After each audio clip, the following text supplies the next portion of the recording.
Welcome back to Everyday Kentucky. We are continuing our Truck Talk series with H&A Law, and lawyer John Holland joins me now. We are talking all about truck drivers. We know you have to have a CDL license for that, but you and I were talking about medical license, and that kind of shocked me. So can we go into that a little bit? Yeah, so as we've talked about several times during our segments, these trucks weigh 80,000 pounds. They are very large vehicles and can cause catastrophic damage. Not only are these drivers required to have a CDL, but a medical certificate is also required under the federal regulations. So typically a clean bill of health, that's going to get a driver a 2-year medical certificate.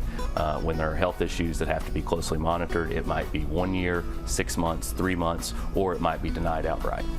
So I know in our previous Truck Talks, sometimes people get emergency certified in those CDLs. Do those lines get a little blurred in the health license too? They absolutely get blurred, and it's not really a gray area. A lot of times it's black and white. Unfortunately, what we see in too many of these cases are drivers and companies who they will not be forthcoming in the medical licensure process.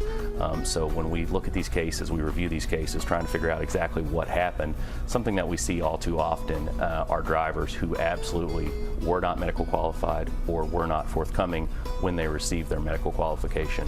Just to give you a couple of examples, there are some medical issues that they're treating. They can be treated, but depending on their status or condition, they can be an automatic disqualifier. I'll give you a few examples: sleep apnea, uncontrolled diabetes, a brain injury or a head injury.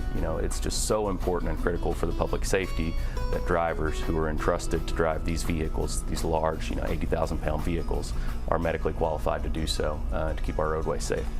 And some of those medical issues are some very common issues that day-to-day people face. And when you want to go in this profession, and you may not think about that.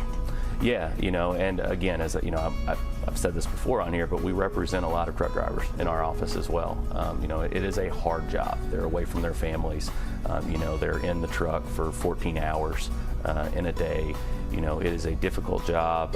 Health can oftentimes be, put to the side, but they're not, just because someone has these issues, again, it's not that they can't drive a truck or that they can't get qualified. It's just they need to monitor them, and the regulations require that those issues be monitored, taken care of before they're placed on the roadway.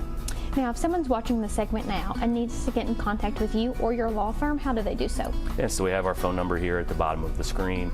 Our office is here in Lexington. We're also in Louisville. We handle these cases all across Kentucky. And I have information about cases just like this involving medical conditions that we've handled, along with more information on our website at semijustice.com. Thank you so much, John, for these Truck Talks. Thank you.